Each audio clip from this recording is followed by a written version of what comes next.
Nah, bagaimanakah ciri-ciri orang yang diterima tobatnya? Ini kita penting sekali Bapak Ibu untuk tahu. Muhasabah diri. Jadi kita tidak tanya ke orang lain gitu ya, tapi tanyanya muhasabah ke dalam diri. Ciri-ciri orang yang diterima tobatnya bagaimana gitu ya. Ini bukan kata Bunda Susan, bukan ya, tetapi kata ulama ya, dari banyak kajian-kajian ya, banyak juga pembelajaran dari kemudian melihat dari Al-Qur'an, dari hadis ya, dari kitab-kitab yang lain. Para ulama mengatakan ciri-ciri orang yang tobatnya diterima, yang pertama Bapak Ibu, dia merubah kebiasaan tidak baiknya pada kebiasaan yang baik. Jelasnya, dia merubah kebiasaan buruknya menuju ke kebiasaan yang positif. Kita tahu kebiasaan kita yang buruk itu apa, kita tahu Bapak Ibu. Tetapi saat kita mau benar-benar hijrah, mau tobat, akhirnya ada kekuatan untuk berubah. Itu Bapak Ibu. Ya, contohnya ya, pada saat sebelumnya kita seneng nih lihat tayangan-tayangan ya, mungkin joget-joget di TikTok, mungkin mohon maaf ya, yang melihat ada, karena kan di internet itu kan kita klik satu kali aja ya, tayangan-tayangan yang mengerikan kayak gitu ya, yang tidak senonoh itu kan tampil ya. Mohon maaf, mungkin yang bapak-bapak kan kadang karena saya curhatannya yang dari bapak-bapak juga ada ya, yang mengatakan, Bunda aku kok hobinya lihat kayak gitu kok belum hilang gitu kan.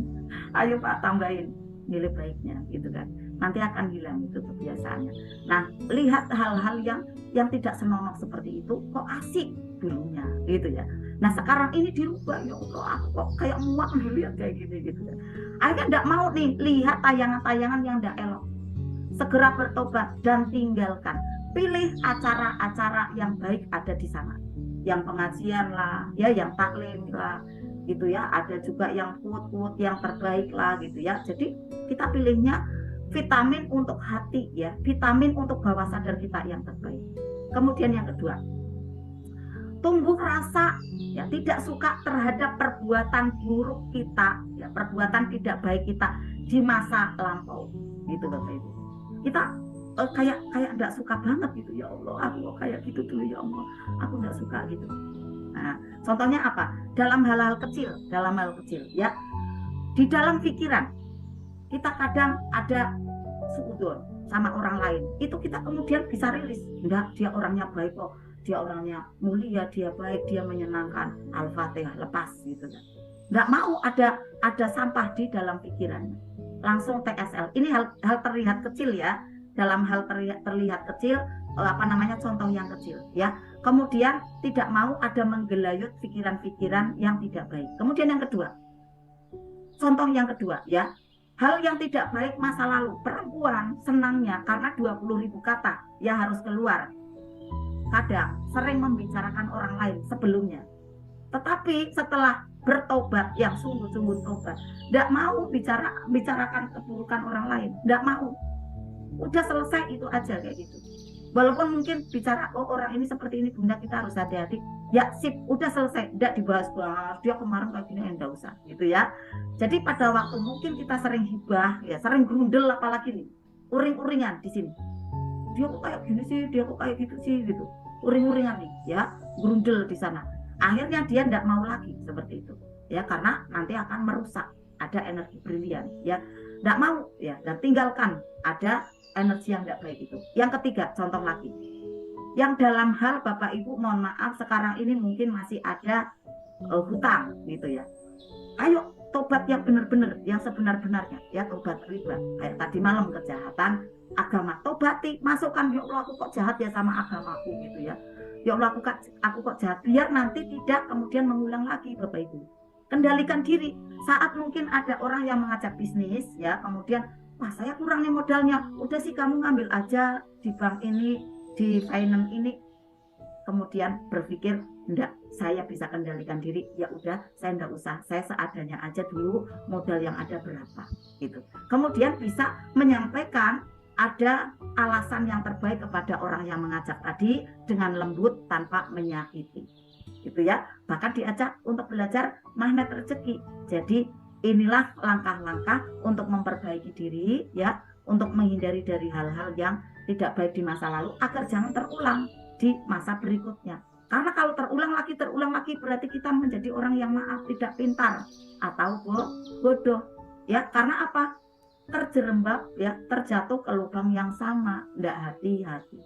Tanda tobat yang diterima yang ketiga, yaitu terjaga dari perbuatan buruk yang sebelumnya, kemudian beralih kepada kegiatan-kegiatan yang positif. Gitu Bapak Ibu. Ya contohnya dari hal tadi ya, sering marah, sering uring-uringan, kemudian tobat, tidak berhenti di situ saja. Yang tadinya mungkin sering ada berhutang, punya pinjaman dengan ABCD, kemudian ditobati, dicicil, diselesaikan, tidak itu saja, tetapi setelah itu diganti dengan banyak kegiatan-kegiatan yang positif. Mau gabung Magnet Rezeki lah, mau gabung ke taklim lah, rajin ada di privat RFF LOP, kemudian membantu di sana, mengajak orang yang untuk belum gabung menjadi gabung, seperti itu ya. Jadi misalnya kita sebelumnya nih, wah kalau gabung di privat RFF LOP agak terlambat gitu ya, kemudian menjadi lebih baik lagi, lebih tepat waktu ya, kemudian setelah itu istiqomah ngajak-ngajak lagi. Nah inilah kegiatan habit yang positif itu menjadi menaik, menjadi meningkat gitu. Karena apa? Mencintai gitu ya, menyenangi kegiatan-kegiatan positif. Kesolehannya bukan untuk sendiri saja, tetapi diviralkan kepada orang lain. Udah aku belum bisa mengajak orang luar, keluarga dulu, enggak apa-apa ya. Udah aku kok keluarga belum bisa ya, ya mungkin energi kita masih terbaca tidak baik ke keluarga kita. Maka kita berusaha keras ya, berusaha keras untuk diri sendiri, merubah tingkah laku kita, lisan kita, ya kita suguhkan yang terbaik untuk keluarga. Yakin kok nanti keluarga berubah kalau kita udah berubah gitu Bapak Ibu. Kalau energi kita baik ya, energi kita baik dan briliannya itu sudah maksimal, ya udah meningkat lagi, itu keluarga itu, anggota keluarga gini, kok ayah, kok bunda, kok sekarang baik banget ya gitu. Akhirnya menengok gitu kan. Nah pada waktu menengok, melihat apa yang kita katakan itu justru kemudian didengar dan dikerjakan gitu ya. Jadi pada waktu mungkin keluarga kok belum bisa ya diajak dalam kebaikan, ya kita sendiri dulu yang untuk yang lebih baik ya berlipat-lipat. Itu yang saya kerjakan pada saat saya ingin keluarga saya baik. Saya berjuang keras dan guru saya menyampaikan, kalau kamu nanti bisa mempertahankan dan meningkatkan dalam kamu belajar dan mengajar, makin banyak member-membernya, yakin kok nanti keluarga dengan sendirinya. Dan terbukti memang Bapak Ibu. Dan saya istiqomah di situ, ngajak lagi, menyampaikan lagi. Bapak Ibu yang belum bisa menyampaikan, mengajak saja gitu. Tiap hari mengajak seperti itu ya, karena di sana ada nilai positif yang luar biasa. Allah lihat kita, malaikat mencatat dan memberikan ada nilai-nilai tambah gitu. Maka afiliator ayo bergerak gitu ya, bergerak untuk mengajak sebisanya gitu ya. Unda belum mau, enggak apa-apa, dicoba. Jadi cara A, cara B, cara C, mana nih yang masuk nih, yang diterima gitu. Kalau saya kayak gitu, oh berarti caranya kayak gini ya gitu, caranya seperti itu ya kayak gitu. Akhirnya nanti dikembangkan seperti itu Bapak Ibu ya. Ini seperti halnya dalam marketing kayak produk-produk dunia sebenarnya.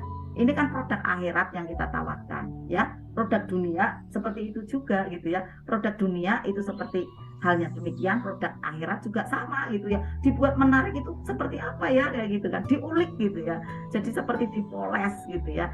Inilah Bapak Ibu ciri-cirinya tobat diterima ya, merubah dari kebiasaan yang tidak baik menjadi baik, kemudian ada rasa tidak suka, akhirnya tidak mau mengulangi. Nah ini tobatan nasuha benar-benar. Setelah itu ganti ya, ada dimasukkan kegiatan-kegiatan yang positif. Untuk apa? Mengunci diri kita agar jangan sampai masuk ke dalam kegiatan yang tidak baik di masa sebelum kita belum bertobat. Itu Bapak Ibu ya.